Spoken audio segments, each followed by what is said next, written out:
Primeiro, eu gostaria muito de agradecer, Shirley, por ter aceito o nosso convite para apresentar esse colóquio, né, na disciplina Colóquios do PPGQ, né, do Programa de Pós-Graduação em Química da Universidade Federal de Pernambuco. É um prazer imenso recebê-la aqui com a gente.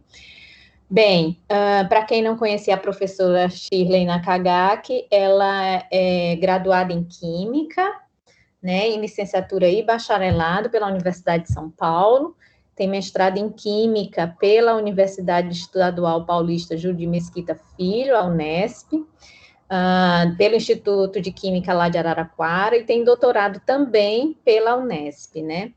A Shirley, ela fez um estágio de curta duração no Japão, além de um pós-doutoramento na University of Illinois, né, nos Estados Unidos, trabalhando na área de novos materiais porfirínicos e seu potencial catalítico.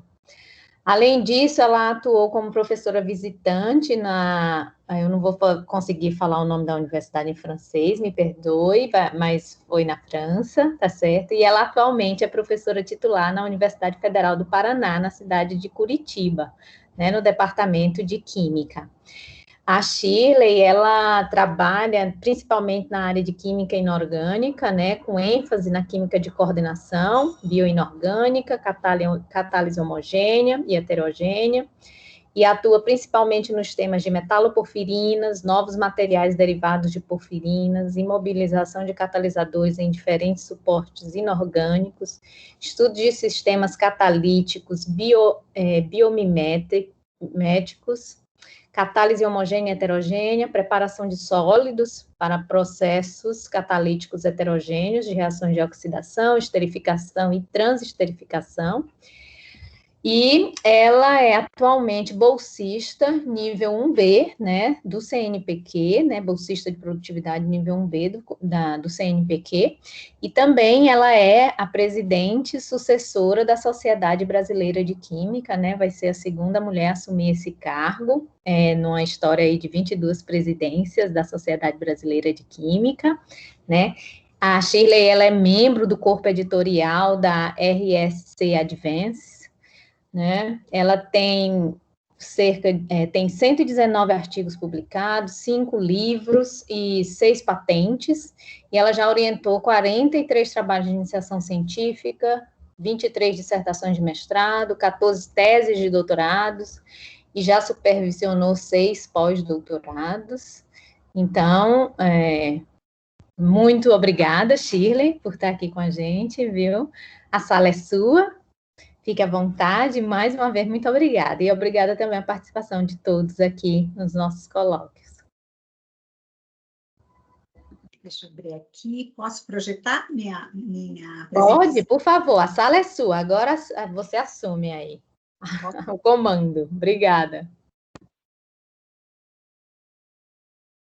Deixa eu colocar aqui.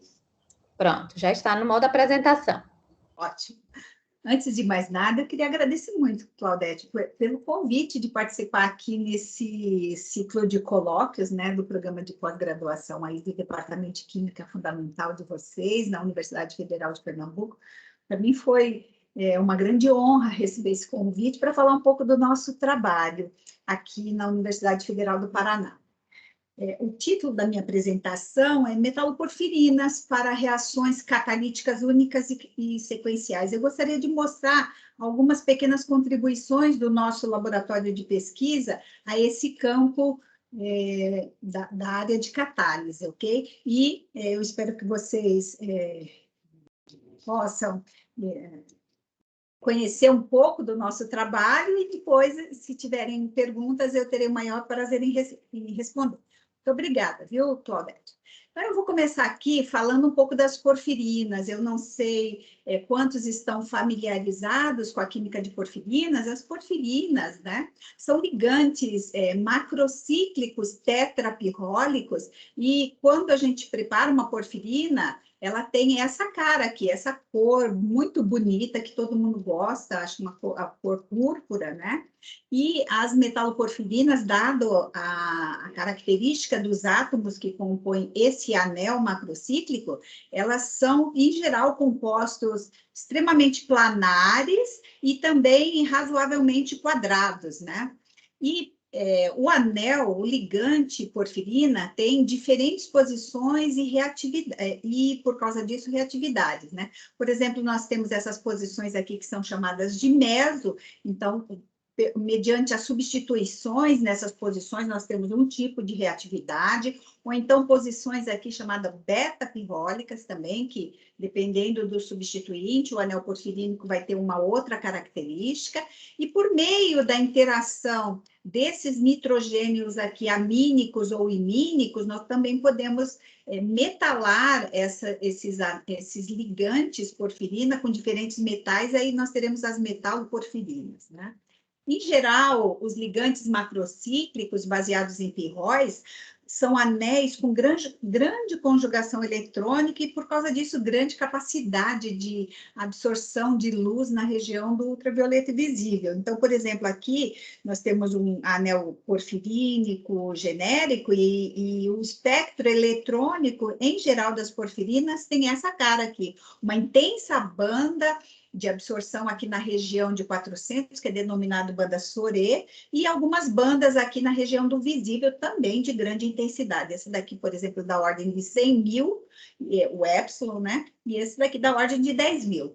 E outros ligantes, como, por exemplo, clorinas e isobacterioclorinas, também são membros dessa família de ligantes macrocíclicos e tem também esse perfil aqui de uma intensa banda Soré aqui nessa região de 400. E, como ligante macrocíclico, nós temos outros macrocíclicos, por exemplo, com 6 anéis pirrólicos, como a hexafilina, que também tem uma grande banda de absorção aqui na região do visível, e também as fitalucianinas aqui, com esse conjunto muito bonito de bandas, com grande interação com a radiação na região do visível, né? E não é apenas o ligante macrocíclico, que, dependendo da sua estrutura, tem essa rica resposta à espectroscopia eletrônica e, portanto, uma cor muito variada, né? Mas também, se a gente pegar uma única porfirina, um único ligante, e metalar com diferentes metais, nós também vamos observar essa rica variação de cor, né? Essa informação aqui, aqueles que quiserem saber um pouquinho mais de porfirina, está lá na página, no Instagram, que os estudantes do meu grupo de pesquisa resolveram fazer e colocar lá os resultados de pesquisa mais recentes do nosso grupo. Então, quem quiser ver, pode ver lá. Então, o que eu estou mostrando aqui? Eu estou mostrando o anel porfirina sem metal, tem essa cor típica, essa porfirina aqui no caso, né? Se eu metalo com ferro, a cor já muda, magnésio, manganês ou zinco. Dependendo do metal que eu coloco aqui, eu tenho uma solução de diferente cor e também um espectro muito variado, mudando a banda Soré aqui desde 388 até 388 para o ferro, até 460 aqui para o manganês, né? Então, é um ligante orgânico que, dependendo do metal, também tem uma rica interação com a luz, tá? As porfirinas já vêm sendo estudadas, já apresenta interesse da comunidade científica há muitos anos, né?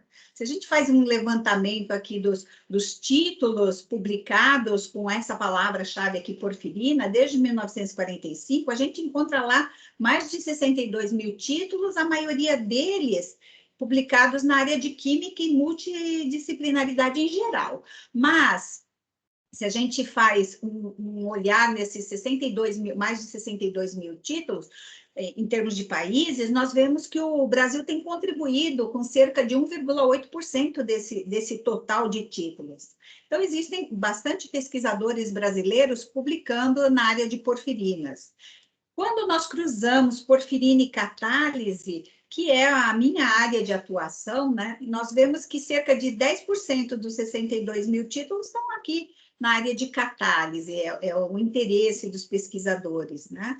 E desses 6 mil títulos, nós temos 3,9%, ou seja, nós estamos em 9º lugar em publicação, com cerca de 235 títulos desses 6 mil títulos referentes ao Brasil. Então, existem vários pesquisadores no Brasil publicando, mas quando a gente compara com outros centros, como, por exemplo, Estados Unidos, China, né, o Brasil ainda tem muito espaço para preencher. E eu tenho muito orgulho de dizer que desses 235 publicações de porfirina atuando como catalisadores, nosso grupo ocupa o primeiro lugar. Nós contribuímos com 72 referências nesses 235 relatos científicos envolvendo porfirina em catálise, né? Então, nosso grupo tem trabalhado muito nesses últimos anos, contribuindo para essa área do conhecimento.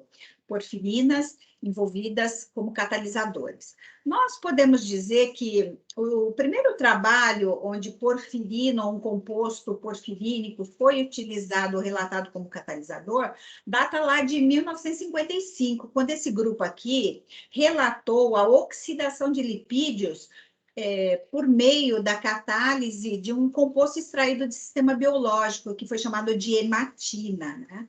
De fato, os autores aqui não tinham muita certeza sobre a estrutura ou as características dessa espécie catalítica extraída desse sistema biológico. Então, isso era o que caracterizava as pesquisas em 1955, naquela época.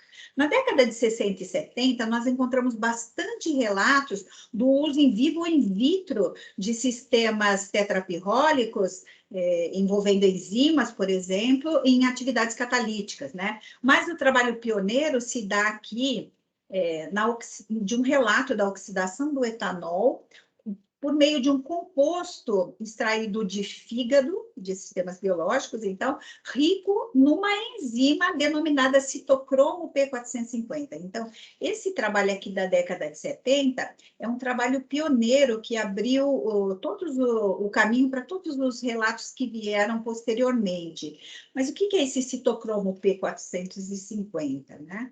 De fato, o citocromo P450 é um nome geral que a gente dá para uma família de enzimas hêmicas, ou seja, que tem o grupo prostético, como grupo prostético, um grupo ferroporfirina. Então, isso que é chamado grupo M. Eles tipicamente, essa família, os membros dessa família de enzimas, tipicamente catalisam a conversão de ligação CH em CO, ou seja, reações de oxidação de compostos orgânicos, né? Nos seres humanos, essa enzima ela está lá relacionada à produção de colesterol, de esteroides e de lipídios. Mas essa família de enzima também metaboliza, está envolvido no metabolismo de drogas, convertendo, então, drogas em compostos altamente oxidados que podem, dessa maneira, ser mais facilmente excretados pelos organismos. Então, ela tem esse papel de detoxificação dos organismos. O sítio ativo dessa enzima, como eu falei, é um grupo M, só que o ferro desse grupo M está no estado de oxidação 3, e é a esse sistema que nós atribuímos o papel crucial na ativação dessa ligação, das ligações CH para fazer compostos oxidados. Então, por exemplo, nessa reação aqui, nós temos como substrato um alcano linear, e esse membro da família do citocromo P450, na presença de oxigênio, consegue converter, oxidar esse alcano linear ao álcool com grande eficiência e 95% de seletividade para oxidação aqui na posição terminal do alcano. Essa reação não é uma reação qualquer, a oxidação de alcanos lineares é muito difícil, são poucos os relatos de sistemas que conseguem fazer a oxidação eficiente e seletiva de alcanos lineares, porque os alcanos lineares são moléculas relativamente inertes, dada a alta energia de dissociação dessas ligações CH. Então, essa reação aqui feita por membros, catalisada por membros da família de citocromo P450, realmente é uma reação muito impressionante.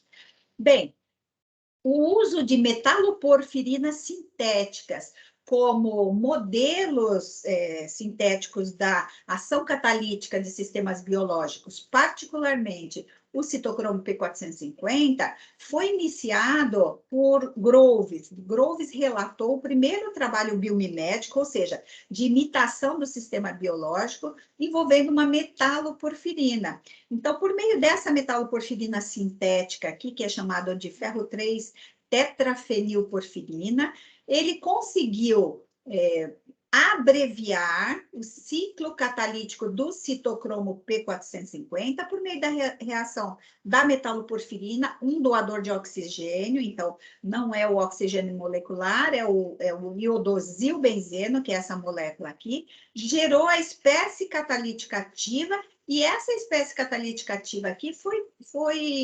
comprovadamente catalisador na reação de oxidação, por exemplo, de um alcano cíclico ao álcool e acetona, com grande seletividade para o álcool. Essa é a impressão digital catalítica das metaloporfirinas. Quando oxida alcanos, ela apresenta uma grande seletividade para o álcool, e também demonstrou, por meio dessa porfirina sintética, dessa ferroporfirina, que era possível também oxidar alcenos, por exemplo, o ciclohexeno, com grande seletividade para o epóxido e em detrimento dos compostos alílicos. Então, esse é o trabalho pioneiro do uso biomimético de porfirinas sintéticas.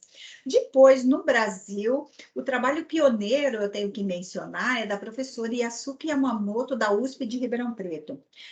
Eu trabalhei nesse grupo e desenvolvemos uma porfirina que foi catalisador de reação de oxidação. Nós caracterizamos o sistema catalítico do ponto de vista espectroscópico, e esse foi o primeiro trabalho que nós publicamos em 91, primeiro trabalho de um pesquisador brasileiro, do grupo da professora Yasuka, então, sobre o uso de metaloporfirinas como catalisadores biomiméticos no Brasil. E também foi o 7º trabalho publicado de pesquisadores brasileiros envolvendo porfirina. A professora Yasuko, ela estagiou aqui no grupo do professor Traylor, um grupo americano, e trouxe essa linha de pesquisa para o Brasil. Então, a professora Yasuko é pioneira no nosso país com essa linha de pesquisa.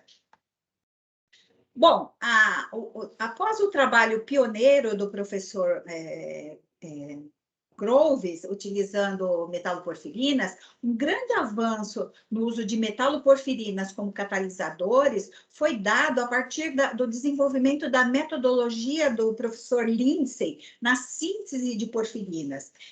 O professor Lindsay apresentou um método de preparar metaloporfirinas em 2 etapas, uma etapa de ciclização e uma etapa de oxidação, em condições extremamente brandas, e o rendimento da reação de síntese de porfirina, que não passava de 10% por qualquer método que existia na literatura, passou a ser de 40% a 50%. E devido às características brandas desse seu método sintético, foi possível preparar porfirinas com grupos sensíveis à temperatura e a condições de oxidação que os outros métodos apresentavam, né? E por causa disso, porfirinas com grupos muito sensíveis aqui nessas posições meso puderam ser preparadas, e essas são as melhores porfirinas para envolvimento em catálise.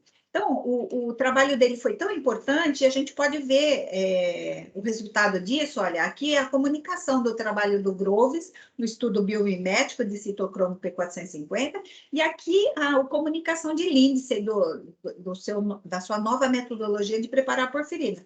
Vejam o avanço aqui nas publicações após essa preparação, né?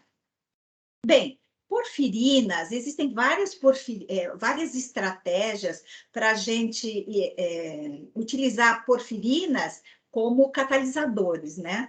Então, dependendo da estratégia que se escolha, a gente tem uma atividade diferenciada em diferentes processos catalíticos.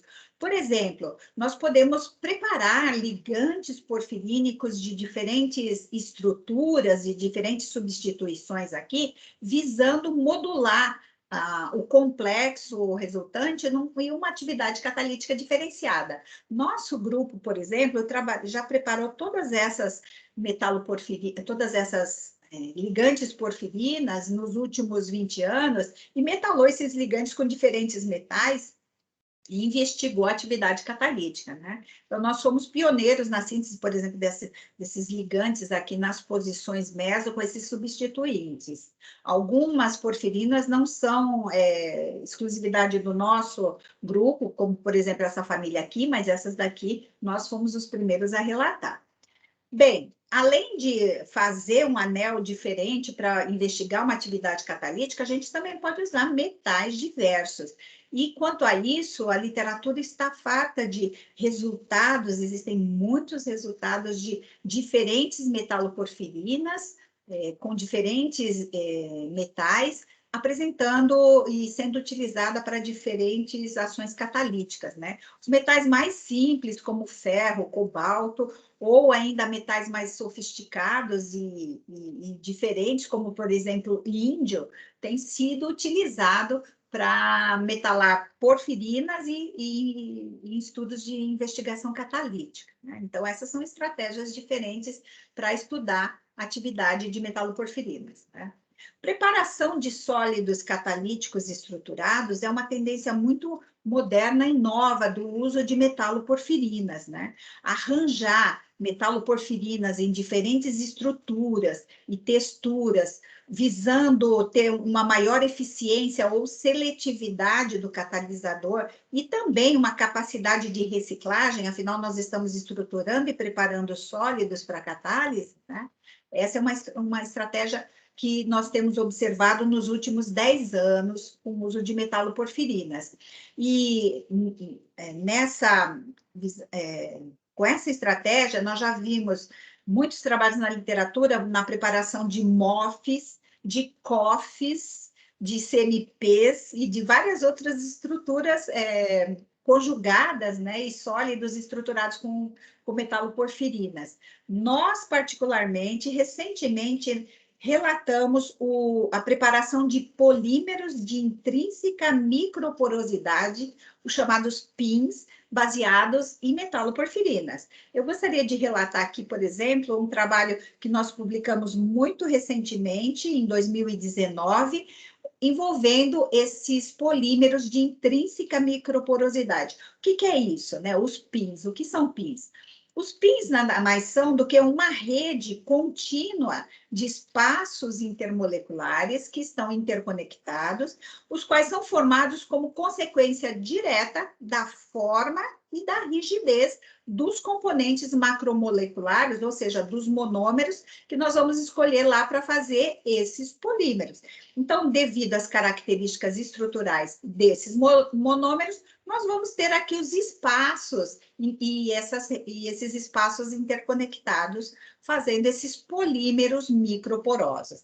Então, esse foi o objeto de trabalho, de interesse, da doutora Ariana Antonangelo. Ela fez o seu doutorado no nosso grupo, se doutorou muito recentemente, e decidiu trabalhar na preparação desses pins.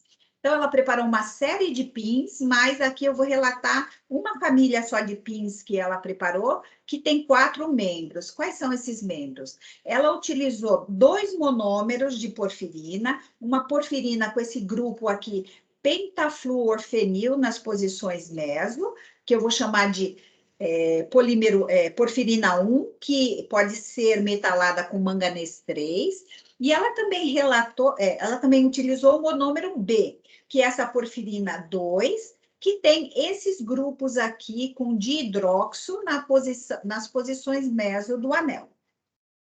Então, por meio de uma interação que nós fizemos com um grupo escocês do professor McKinnon, nós utilizamos a metodologia que eles utilizam para preparar pins e preparamos esses pins com 2 metaloporfirinas. Sob essas condições, relatadas, muito conhecidas na literatura, reportadas por esse grupo, nós obtivemos 4 polímeros dessa família de pins. O primeiro polímero é aquele que foi obtido com os 2 monômeros sem metal. O segundo polímero, este monômero aqui estava metalado com manganês 2 e esse desmetalado. O terceiro, ao contrário, esse metalado e esse desmetalado. E o quarto, ambos estavam metalados. Então, esses polímeros foram caracterizados por todas as técnicas espectroscópicas que nós tivemos acesso e que são adequados também para caracterizar polímeros, né? E uma das características mais importantes que nós observamos é a grande área superficial do material polimérico preparado. Bem, a Ariana investigou se esses polímeros eram eficientes como catalisadores na oxidação de alcanos cíclicos, particularmente do ciclo hexano, como fez o Groves na presença do iodoso e o benzeno, esperando obter o álcool e a cetona correspondente. Então, quando a gente usa essa porfirina aqui como catalisador de oxidação em meio homogêneo, o que a gente observa? Grande eficiência catalítica para a produção de álcool e grande seletividade em relação à produção de cetona. Essa, de fato, é a melhor porfirina que a comunidade científica já apresentou, já preparou para a produção, para a oxidação de alcanos. Nenhuma outra porfirina é melhor catalisador que essa daqui. No entanto, essa daqui não é uma porfirina muito boa, ela tem uma eficiência catalítica muito inferior a essa porfirina 1, vejam, 15% de álcool e muito pouco cetona, mas ela também é muito seletiva para o álcool em relação à cetona.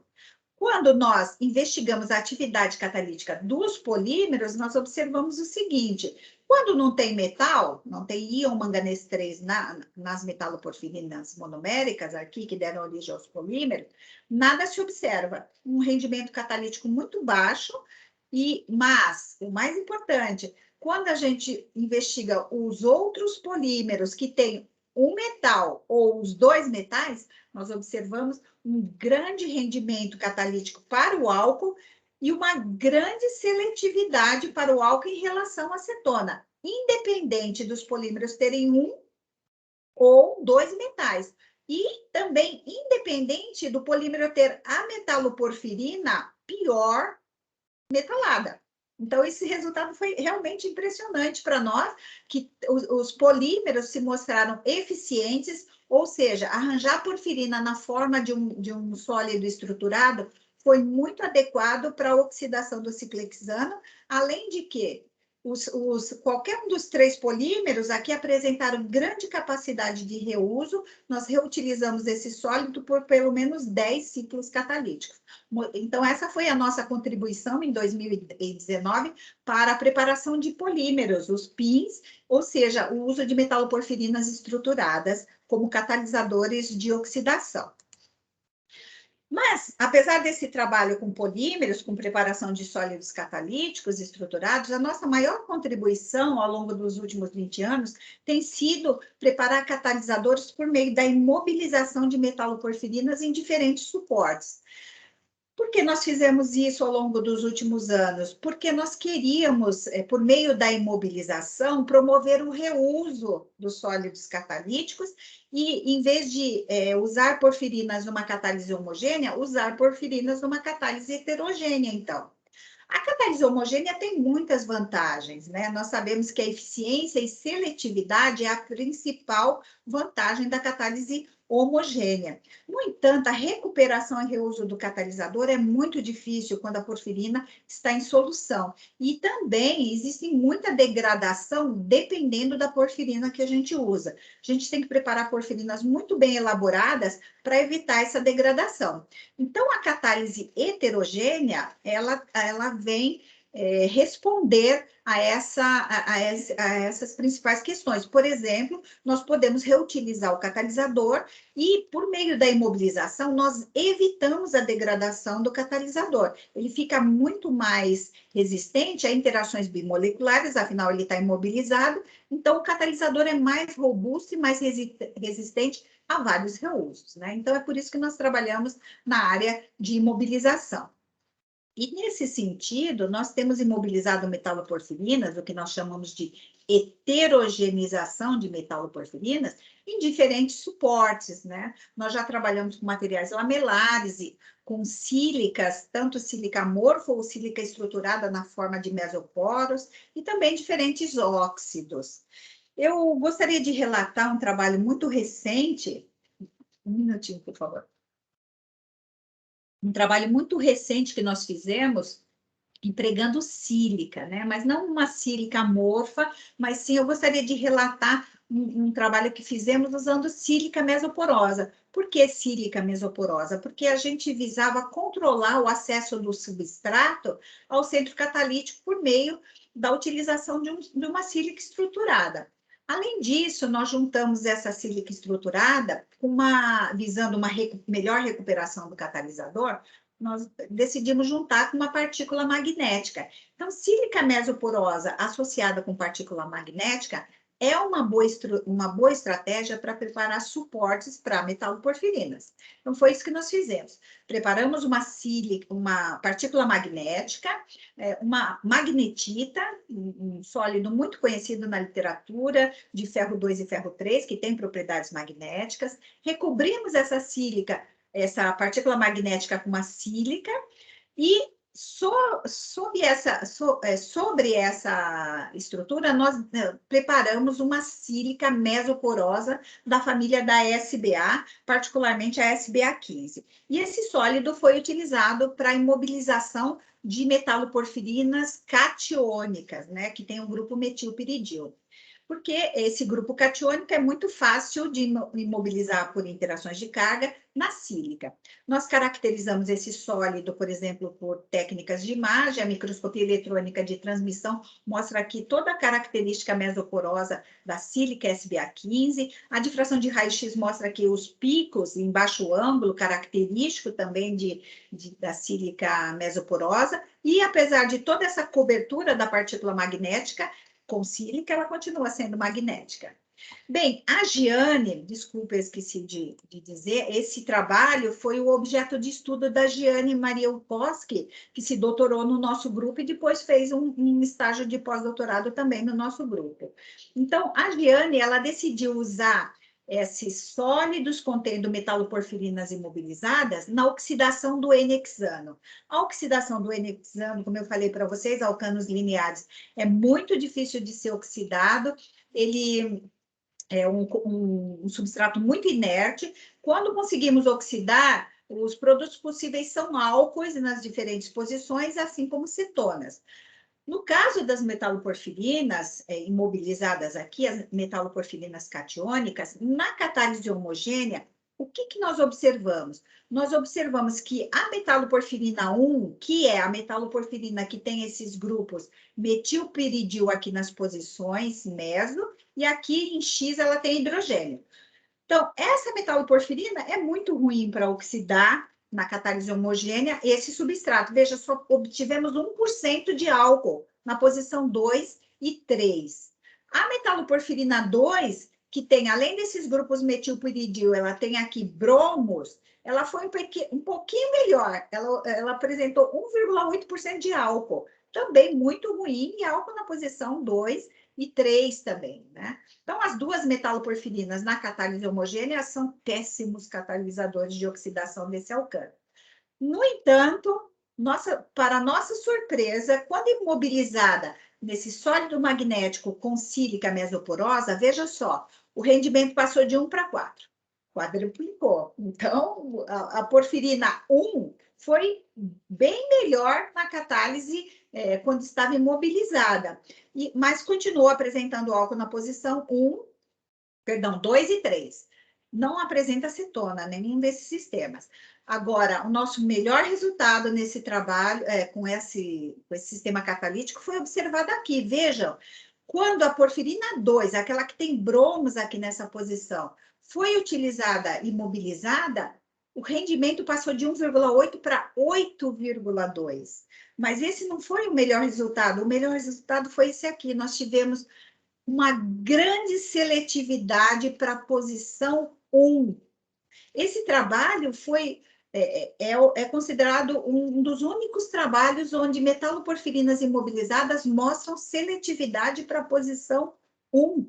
Além de ser um excelente catalisador, apresentou seletividade para o álcool na posição 1. Mas por que essa seletividade, né? Então, nós propusemos o seguinte, que a porfirina 1, que tem só os grupos metilpiridil aqui, ela foi imobilizada na superfície da sílica.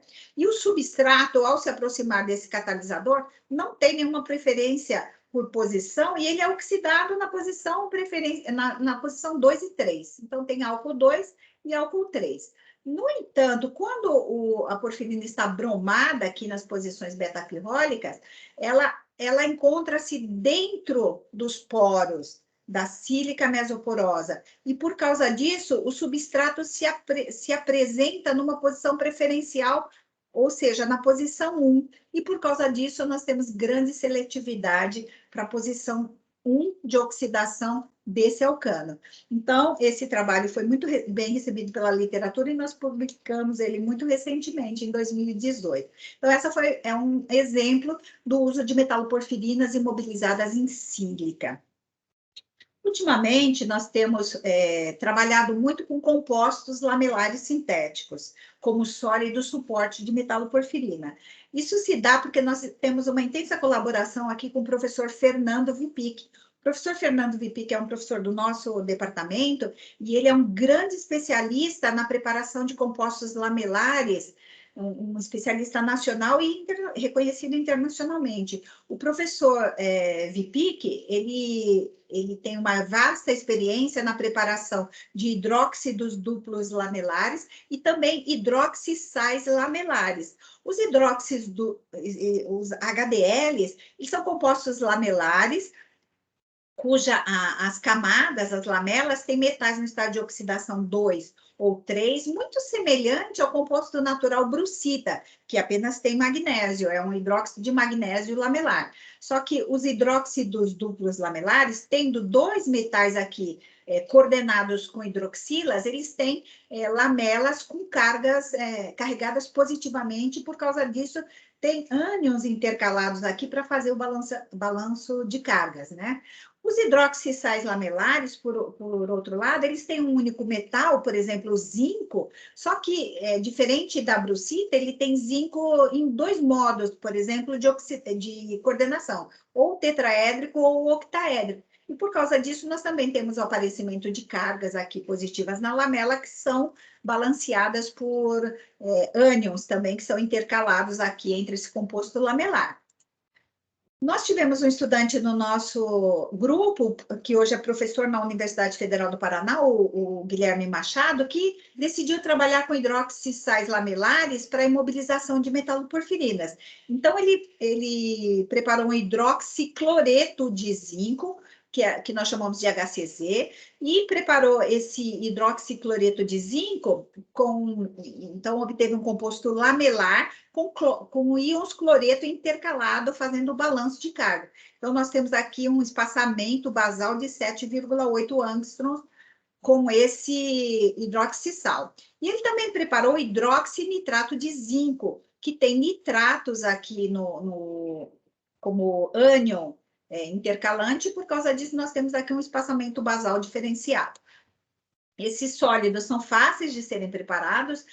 Se a gente quer o cloreto, nós partimos do cloreto de zinco. Se nós queremos o hidroxinitrato, nós partimos do nitrato de zinco. Em meio básico, um tempo muito curto de reação, nós obtivemos os dois sólidos, purificamos e caracterizamos pelas diferentes técnicas, principalmente a difração de raio-x, e mobilizamos porfirinas aniônicas, tentando interagir com essas lamelas carregadas positivamente. Então, o Guilherme, em particular, preparou a uma ferroporfirina meso-substituída, 3 membros dessa família, ou tendo de cloro, de flúor ou cloroflúor, e o grupo sulfonato aqui, para fazer a porfirina aniônica e interagir com essas cargas positivas da lamela.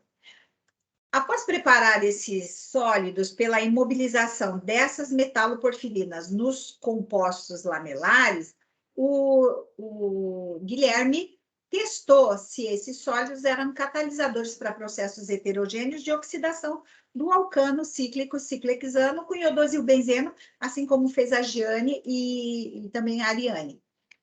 O que ele observou? Quando nós utilizamos as 3 metaloporfirinas, qualquer uma das 3, imobilizadas no hidroxicloreto de zinco, nós observamos 92% de seletividade para o álcool.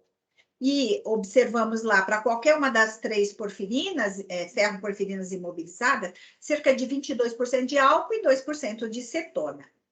Então, grande seletividade para o álcool, o que é normal. Toda porfirina, toda ferroporfirina, metaloporfirina, é seletiva para o álcool.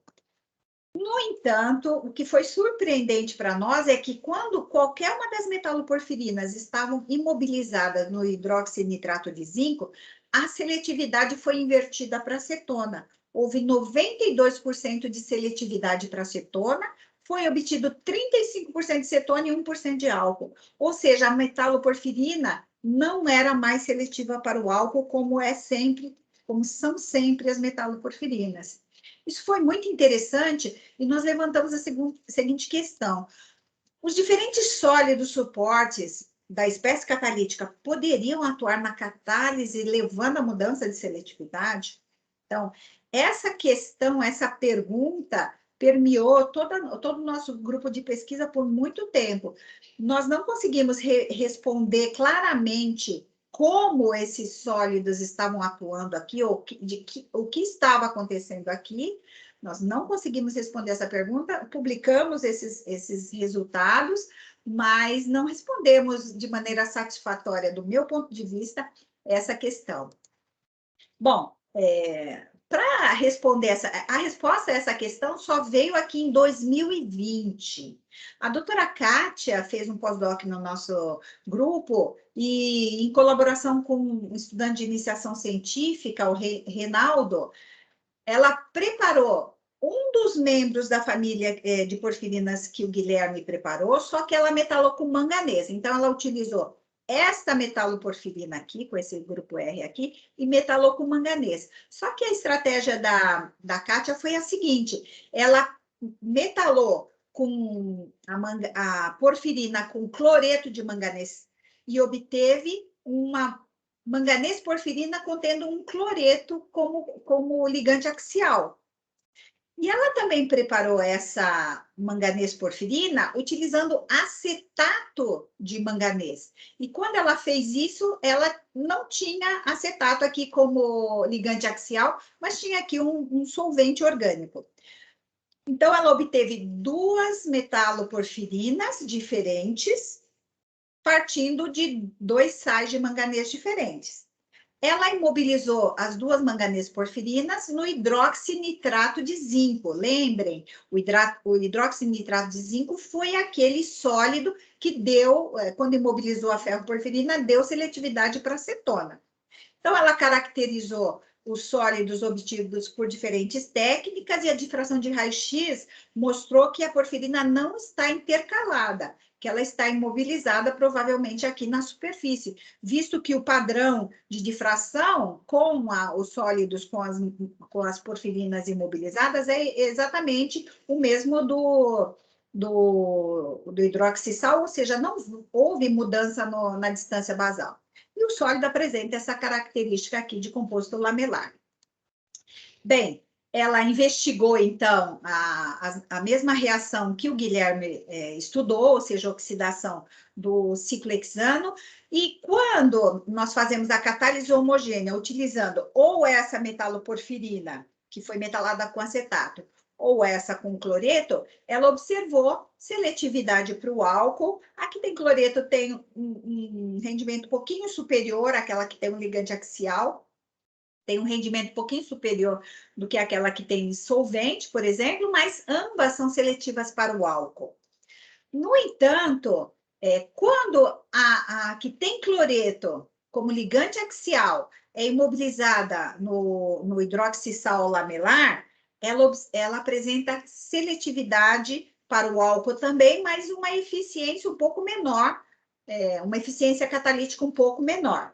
Mas o mais interessante aqui é que quando a outra porfirina, aquela que foi metalada com acetato, foi imobilizada e utilizada como catalisador, aí sim, nós observamos a seletividade para acetona que o Guilherme havia observado quando imobilizou a mesma porfirina, mas de ferro, no hidroxinitrato de zinco. Então, nós observamos aqui uma coisa diferente. A mesma manganês porfirina, a única diferença é que essa tem cloreto e essa não sei o que tem aqui, tem um ligante, mas não tem acetato, tem um solvente, por exemplo. Ela apresenta seletividade diferente, mesmo imobilizada no mesmo suporte. Então, isso nos fez levantar a seguinte questão: será que não é, então, um suporte, e sim diferentes formas de interação do catalisador com o suporte que poderia ser responsável por essa diferença na mudança de seletividade? Então, baseado nessa questão científica que nós levantamos, nós fomos atrás de tentativas de explicação por que isso estaria acontecendo. Então, o mecanismo de uso de metaloporfirinas na oxidação de alcanos é bem conhecido na literatura, né? Então, uma metaloporfirina interage com o iodosilbenzeno, forma essa espécie catalítica ativa aqui, no caso do manganês, um manganês porfirina, picate é um radical, né, com esse oxigênio aqui. Na presença de substrato, forma-se essa gaiola dissolvente, onde nós temos essa espécie e esse radical. Quando essa espécie aqui, C, apresenta um colapso rápido, então a gaiola dissolvente aqui rapidamente colapseia, ela favorece a formação do álcool. Ou seja, quando metaloporfirinas são utilizadas como catalisadores de oxidação de catálise homogênea, sempre forma mais álcool, ou seja, a gaiola dissolvente colapsa muito rapidamente. Então, por isso, a seletividade para o álcool. No entanto, a literatura mostra que quando a gaiola dissolvente é mais estável por algum motivo, ela pode levar a maior estabilização dessas espécies radicalares aqui, que podem escapar da gaiola dissolvente e se rearranjar lá com, por exemplo, na presença de traços de oxigênio e formar cetona. Então, dessa maneira, nós justificamos a formação de cetona quando essa gaiola dissolvente é mais estável. Então, a nossa questão é: o que poderia causar maior estabilidade dessa gaiola dissolvente para a gente observar cetona, no caso da porfirina, de uma porfirina, e rápido colapso, no caso da outra porfirina, para observar o álcool? Então, será que existem interações diferenciadas entre as manganês porfirinas e o suporte, de tal forma a mudar essa estabilidade e levar o álcool e a cetona? Então, essa foi a nossa questão aqui.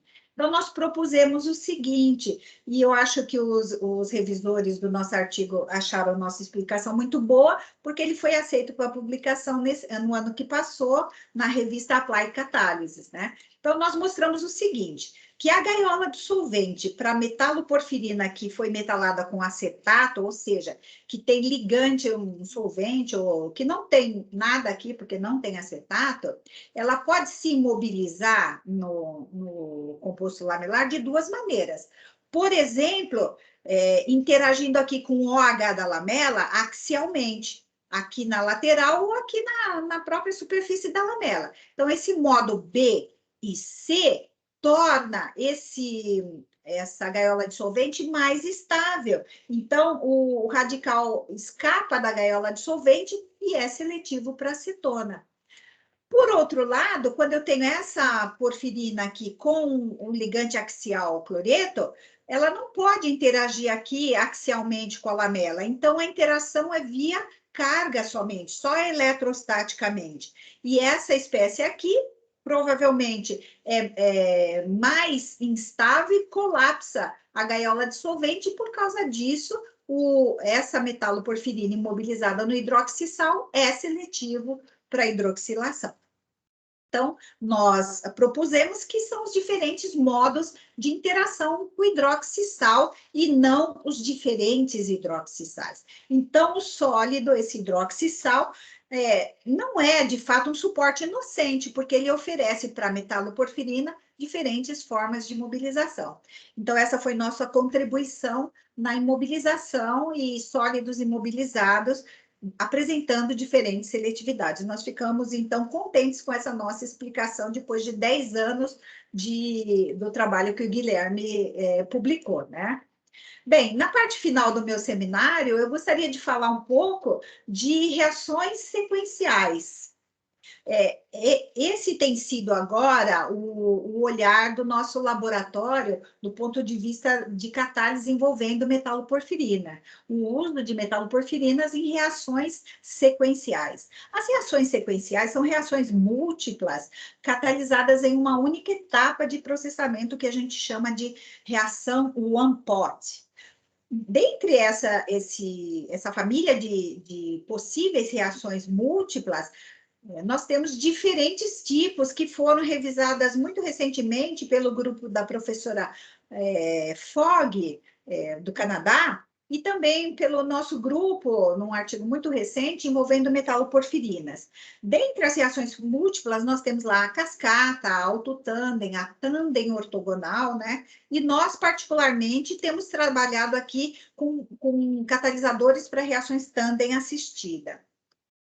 Esse tem sido o objeto de estudo do doutorando Everton, do nosso grupo atualmente. Ele tem preparado sólidos catalíticos para a reação tândem assistida. A proposta dele é preparar um catalisador que, numa primeira etapa de reação, ou seja, uma reação única, ele realiza a oxidação de um alceno cíclico, produzindo um epóxido. E esse epóxido será o substrato para uma segunda reação envolvendo o mesmo sólido catalítico e pela adição de agora um aditivo, o CO2, ele quer produzir um carbonato cíclico. Então, o objetivo do Everton é preparar um catalisador para fazer essas reações sequenciais aqui. Então, qual que é a proposta catalítica do Everton? O Everton fez essa animação aqui para mostrar o catalisador dele. Então, aqui eu tenho um centro magnético de magnetita, ou seja, um sólido magnético de ferro, para facilitar a recuperação do catalisador. E nesse sólido, eu vou cobrir esse sólido com um sólido lamelar, ou um HDL ou um hidroxissal lamelar, para facilitar a imobilização de metaloporfirinas. Então, essa é a proposta de sólido catalítico que o Everton quer produzir. O que ele já preparou até agora? Bem, primeiro ele tentou preparar a magnetita pela metodologia tradicional, que é a coprecipitação, porque essa metodologia dá um rendimento muito alto. O problema dessa metodologia é que as partículas magnéticas são muito pequenas, e por causa disso, quando a gente imobiliza o composto lamelar, na realidade, o que a gente vê não é a partícula magnética decorada com composto lamelar. O que a gente vê é o sólido lamelar com algumas partículas magnéticas em volta. Então, ele não estava obtendo isso. Então, ele desistiu dessa metodologia e foi atrás de uma outra metodologia. E essa metodologia nós estamos desenvolvendo em parceria com o professor Claude Forano, na Universidade de Clermont-Auvergne, na França, que é uma nossa colaboração já há muito tempo. Então, por meio de metodologia desenvolvida em colaboração com o professor Claude, nós já conseguimos obter partículas da ordem de 100 nanômetros de tamanho, partículas magnéticas.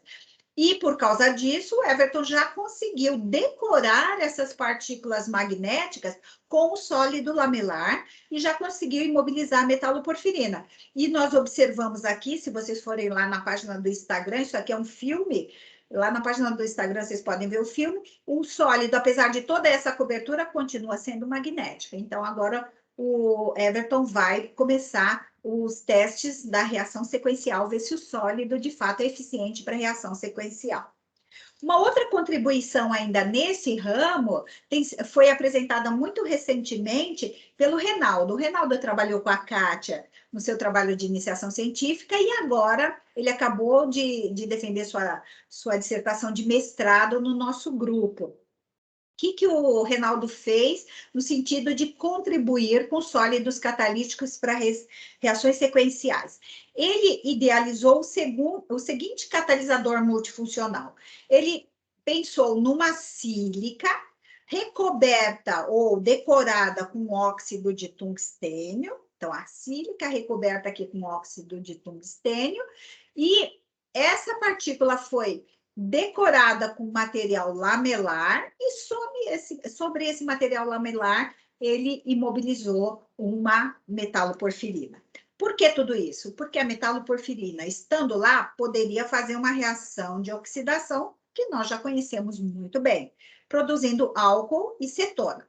Por quê? Porque ele queria que o sólido, o restante do conjunto do seu catalisador, ou seja, sílica, óxido de tungstênio e composto lamelar, fosse um catalisador ácido para reação de formação de acetal pela reação da cetona com o álcool. Então, ele gostaria de investigar se esse sólido aqui consegue fazer as duas reações num modelo de reação sequencial envolvendo um catalisador funcional. Então, o que o Reinaldo fez? Ele preparou a sílica, o coração do seu catalisador, de duas maneiras. Uma sílica amorfa, preparada pelo método Sol-Gel, ou uma sílica mesoporosa da família da SBA15. Então, duas sílicas diferentes. Essas duas sílicas foram decoradas aqui com óxido de tungstênio, por meio do uso do tungstato de sódio, decorou com óxido de tungstênio. E essa partícula, seja com essa sílica ou a outra, foi então interagida com material lamelar, ou HDL, ou o hidroxinitrato de zinco, e produziu aqui o sólido com os três componentes. E depois ele utilizou esses sólidos para a imobilização desta manganês porfirina, manganês 3 porfirina, com 2 fluoros aqui, que é a mesma manganês porfirina que a Kátia usou, como eu acabei de relatar para vocês. Esse trabalho, os resultados desse trabalho estão sendo objeto de um manuscrito que está em preparação no nosso grupo agora. Bem, nós caracterizamos os sólidos por diversas técnicas, né?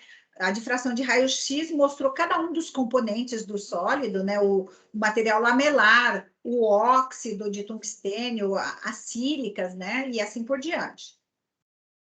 As imagens mostraram para a gente também a presença no sólido que ele preparou, nos sólidos que ele preparou, dos diferentes componentes, por exemplo, a mesoporosidade aqui da sílica SBA15, esses grãozinhos pretinhos aqui são o óxido de tungstênio, né? E a porfirina, ele também caracterizou as propriedades texturais dos diferentes sólidos, e a porfirina foi caracterizada nos sólidos pela presença aqui da intensa banda Sorê da manganês porfirina, né? Bem, ele investigou o uso desses sólidos primeiro nas reações únicas. Então, ele fez individualmente cada uma das reações únicas. Primeiro, a oxidação do ciclohexano. Ciclohexano, iodosilbenzeno, o catalisador, visando a produção de álcool e cetona. Numa segunda reação única, ele pegou uma cetona, reagiu com álcool, catalisador, para ver se o catalisador funcionava para preparar o acetal. Então, o resultado dessas duas reações foi, quando os sólidos têm manganês porfirina, então, de sílica ou de SBA, de hidroxinitrato ou de HDL, todos os sólidos apresentam a oxidação do alcano para o álcool e acetona, ok? Então, ou seja, os catalisadores, os 4 catalisadores que ele preparou são eficientes para a reação de oxidação. Quando eles não têm a manganês porfirina, eles não são eficientes para essa reação, mostrando que quem catalisa a reação é a porfirina que está aqui imobilizada, como nós já sabíamos, evidentemente. No entanto, quando a gente pega só a cetona, só a ciclohexanona e reage com metanol e usa os catalisadores, nós observamos que os sólidos suportes são eficientes para fazer essa reação de acetalização. E aqueles sólidos que têm manganês porfirina imobilizada não são eficientes, mostrando que o suporte é o catalisador ácido necessário para fazer essa reação. Bom, provado que os dois catalisadores são eficientes em reação única, o desafio do Reinaldo foi fazer a reação sequencial. Gostaria de ressaltar aqui nesse ponto que não há relatos na literatura de que reações sequenciais, como essa reação prova de conceito aqui, tenham sido realizadas por metaloporfirinas ou em solução ou imobilizadas. Então, esse era o desafio do Reinaldo, provar se o sólido dele era um sólido eficiente, ou seja, funcionava para uma reação quando realizado em sequência. Ou seja, eu pego o substrato, o ciclohexano, aqui nesse frasco de reação, adiciono ali o sólido catalítico, adiciono ali o iodosilbenzeno e observo se forma álcool e cetona. E no momento da reação, eu adiciono o aditivo. O aditivo, no caso, é o metanol. E prossigo com a reação, sem abrir, sem analisar. Prossigo com a reação e observo se lá no final forma o cetal. Então, esse foi o desafio do Reinaldo. E, para nossa felicidade, nós observamos que, ao analisar a reação no final, nós observamos a produção do álcool, nós observamos a produção da ciclohexanona e nós observamos a produção do produto cetal.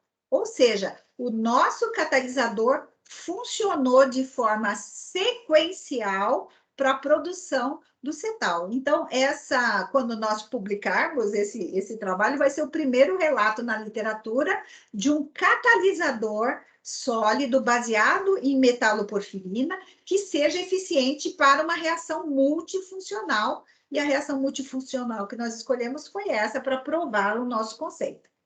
Então, a gente espera que os revisores desse nosso trabalho aceitem a nossa argumentação e observem que esse vai ser o primeiro trabalho da literatura. Acho que eu já falei demais, né? Então, eu gostaria de finalizar a minha apresentação aqui agradecendo aos membros, primeiramente, desculpa, agradecendo mais uma vez a vocês por estarem aqui assistindo a minha apresentação, a professora Claudete por ter gentilmente me convidado para vir aqui comunicar aqui, falar para vocês os meus resultados. Agradecer a todos os meus estudantes de doutorado, mestrado e pós-doc que estão lá trabalhando no grupo, e também meus estudantes de iniciação científica, a todos os meus colaboradores, tanto na Universidade Federal do Paraná, quanto no Brasil, né, seja na Faculdade de Filosofia, Ciências e Letras, lá na USP de Ribeirão Preto, ou na Unifran, ou aqui na Universidade Federal da Paraíba, aqui do ladinho, né, ou em Minas Gerais, ou ainda na Universidade Federal de Ponta Grossa, meus colaboradores em Portugal, ou na Austrália, ou na França, professor Claude, e também a todos os órgãos de fomento pelo financiamento de todas as pesquisas que nós temos desenvolvido no nosso grupo. Aqui tem algumas fotos antigas do nosso grupo e uma foto moderna em termos de pandemia, né, em tempos de pandemia. Então, muito obrigada pela atenção de vocês, eu agradeço por estarem aqui assistindo minha apresentação e aproveito para convidar todos para participar da 44ª reunião anual virtual da Sociedade Brasileira de Química, e também conclamar a todos que não são sócios ainda da sociedade, que se tornem sócios da nossa Sociedade Brasileira de Química, porque nossa sociedade vai ser cada vez mais forte, quanto mais os nossos sócios se associarem, né? Quanto mais os nossos químicos do Brasil se associarem à nossa sociedade que é a voz da química perante ao governo, aos órgãos de fomento. Então, convido todos para submeter os trabalhos e participar da nossa sociedade. Obrigada pela atenção. Obrigada, Shirley. Vou pedir para o pessoal bater palmas aí para você. Tem as palmas virtuais.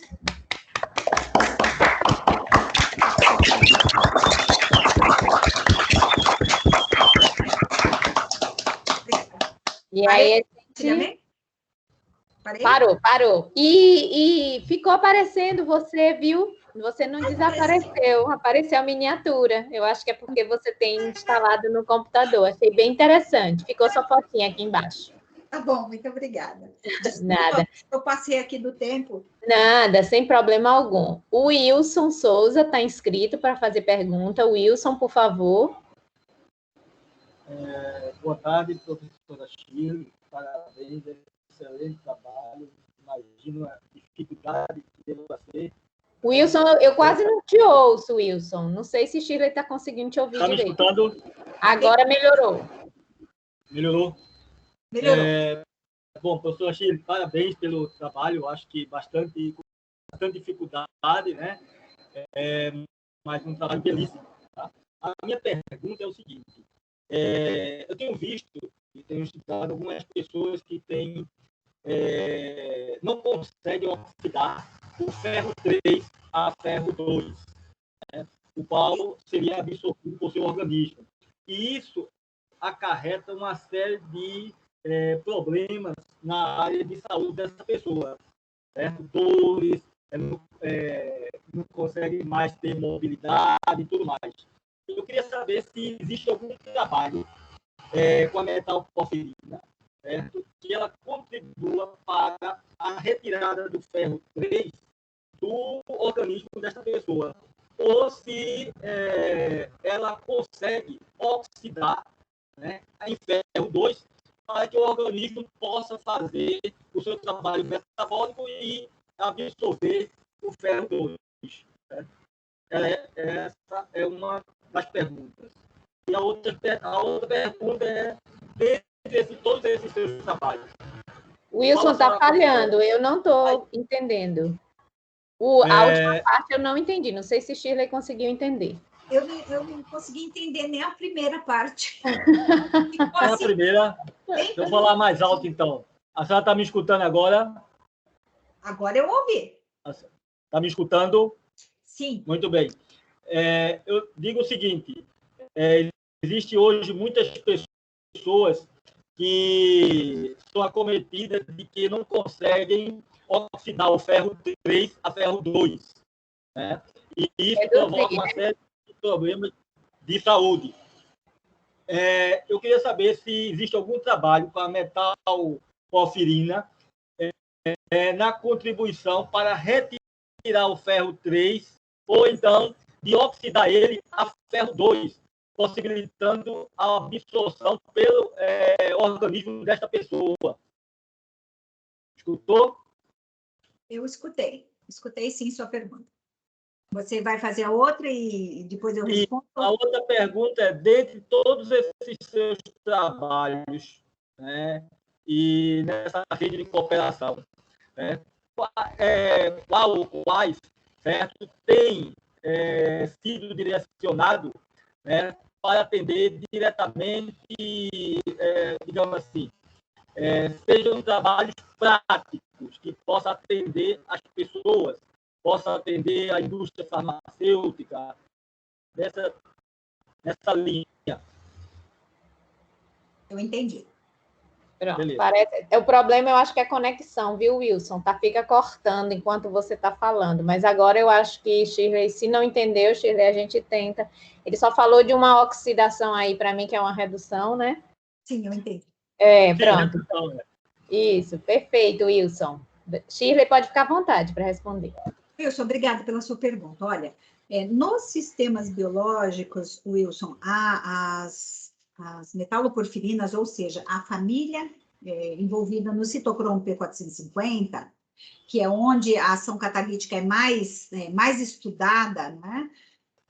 Nós observamos que os vários membros dessa família do citocromo P450 têm atuado em reações de oxidação, principalmente daquelas moléculas muito grandes e que são pouco solúveis, por exemplo, para serem excretados via urina, né? Então, o citocromo P450 tem atuado na oxidação dessas espécies, tornando-as mais solúveis por meio da oxidação a álcoois, aí essa espécie fica mais solúvel e é excretada.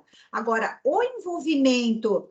Mas existem muitas coisas ainda a respeito do citocromo P450 que não é conhecido, e cada vez mais acha-se novos membros dessa família de enzimas. O que muda? Muda ali a parte proteica, né?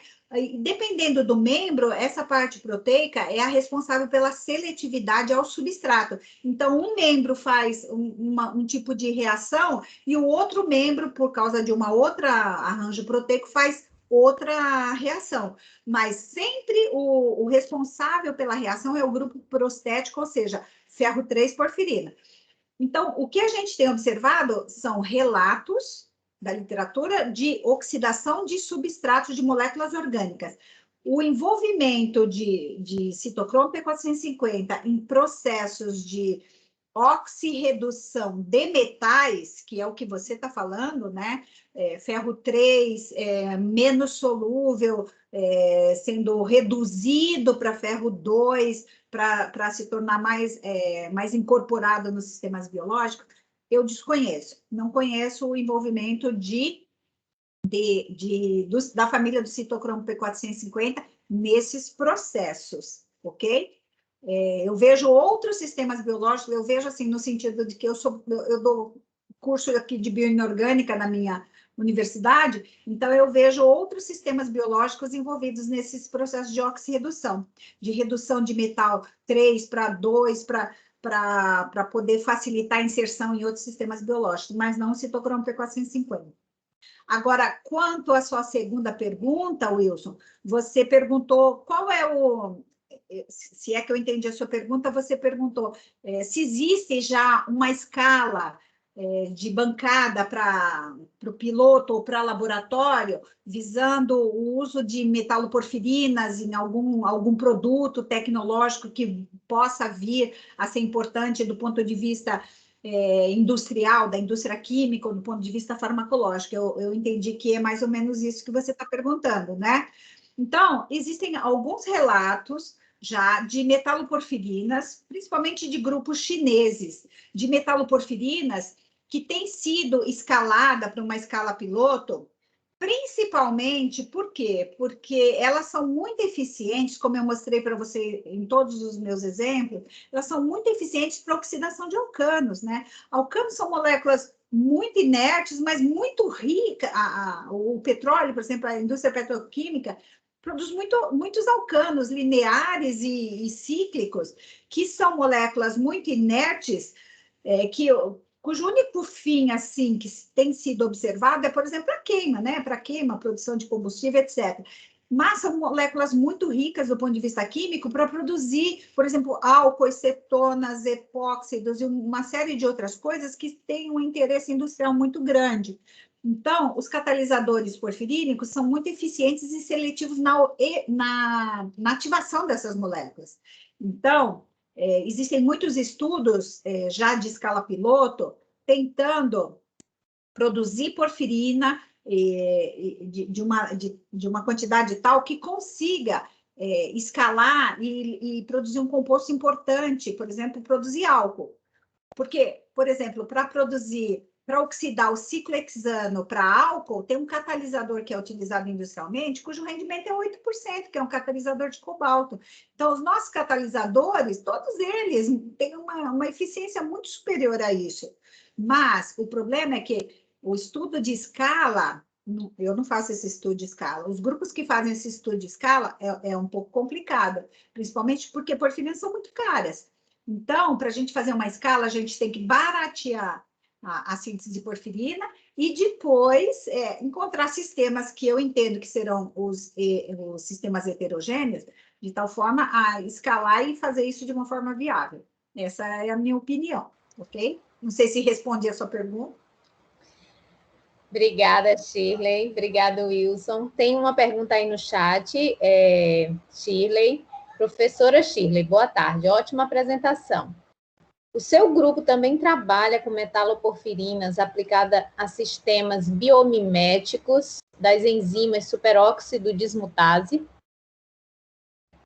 Quem fez a pergunta, Claudete? Alexandra Maria, só não consegui ver o final, não sei se é Barbosa. Eu acho que chama Alexandra Maria. Obrigada pela pergunta, Alexandra. Olha, Alexandra, nós não trabalhamos com metaloporfirinas como modelos de superóxido dismutase, tá? Tem alguns grupos que trabalham, principalmente envolvendo manganês, né? Manganês porfirina, mas as porfirinas se prestam a esse papel biomimético, elas fazem tanto o papel biomimético das peroxidases, quanto também da superóxido dismutase. Então, as porfirinas são muito adequadas, porque todo processo que envolve ida do metal para um estado de oxidação mais alto e depois volta, é passível de ser feito com porfirinas. Okay? Mas nós não fazemos. Obrigada. Deixa eu ver se tem alguma mão levantada. Por enquanto, não. Shirley, do ponto de vista de aplicação nas reações de transesterificação, né? Porque a gente tem uma demanda por combustíveis alternativos, né? Eu trabalhei um pouco com a parte de biocombustíveis, biodiesel, não tanto na produção, mas na determinação de parâmetros de qualidade. E aí se tentam vários diferentes catalisadores. E aí, como é que está o uso das porfirinas para a produção de biodiesel? Olha, para a produção de biodiesel, eu não uso porfirina, tá? Porque, eu vou dizer por quê. Porque a gente tem catalisadores muito mais baratos e muito mais simples de serem preparados que fazem essas reações muito bem. Nós mesmos trabalhamos nós trabalhamos com esterificação e transesterificação, mas os catalisadores que a gente usa geralmente são óxidos, né? Nós já trabalhamos com óxido de tungstênio e molibdênio, temos patentes com óxido de tungstênio e molibdênio para reação de esterificação e transesterificação. O Reinaldo, inclusive, quando ele teve a ideia de imobilizar o óxido de tungstênio, ele se inspirou nesses outros trabalhos que estavam sendo ali desenvolvidos no grupo. Nós tivemos recentemente um doutorando no nosso grupo que preparou óxido de tungstênio imobilizado em sílica para reação de esterificação. E daí, o que ele observou? Ele observou que o óxido de tungstênio é excelente para a esterificação, porque quando ele se estrutura em cima da sílica, e só em cima da sílica, porque quando ele não estava na sílica, ele não fazia isso. Quando ele estava na sílica, ele produzia óxido no estado de oxidação 5 e 6.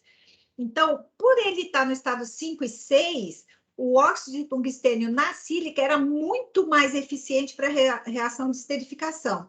Então, ou seja, ele era um catalisador extremamente mais ácido e fazia essa reação muito melhor. Então, o Reinaldo pensou, opa, eu quero esse catalisador ácido, por isso que ele imobilizou na sílica SBA15 e fez a reação de acetal. Foi porque eles trocavam essas informações ali no laboratório. Agora, porfirina, para a reação de esterificação e transesterificação, existem relatos na literatura, mas são relatos acadêmicos. Por quê? Porque eu nunca vou imaginar uma usina funcionando com um catalisador baseado em porfirina. Vou dizer por quê. Por que as porfirinas servem? Porque, dependendo do metal que você coloca lá, a porfirina pode ficar uma característica muito ácida. Então, quando você tem um catalisador bem ácido, você faz essas reações de esterificação e transesterificação.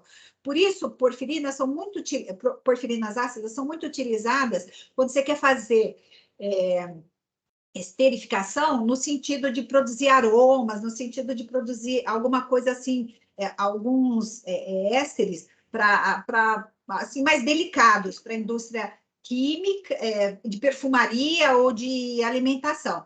Então, nesse caso, a gente usa porfirinas de estanho, porfirinas de alumínio, as porfirinas que vão ter uma característica mais ácida. Então, é nesse sentido.